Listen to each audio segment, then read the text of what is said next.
జీహెచ్ఎంసీలో town ప్లానింగ్లో పనిచేస్తున్నటువంటి వాళ్ళ మీద ఎక్కువగా కరప్షన్ కేసులు ఉన్నాయి.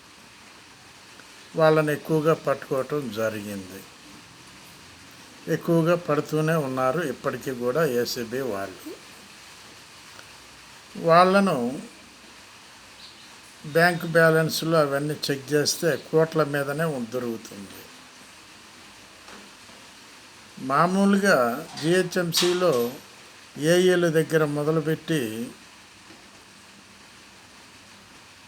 టౌన్ ప్లానింగ్, డిప్యూటీ డైరెక్టర్ ఇట్లాంటి వాళ్ళ మీద ఎక్కువ కరప్షన్ కేసులు ఉన్నాయి కాబట్టి ఇంకా చాలా దొరుకుతాయి అని అంటున్నారు ప్రజలు. కాబట్టి ఏసీబీ ఇంకా యాక్టివ్గా ఉండాలి, ప్రజలు అంతకంటే యాక్టివ్గా ఉండాలి. ఆలోచించండి ప్లీజ్. బాలసాని వీరప్రసాద్, హైదరాబాద్.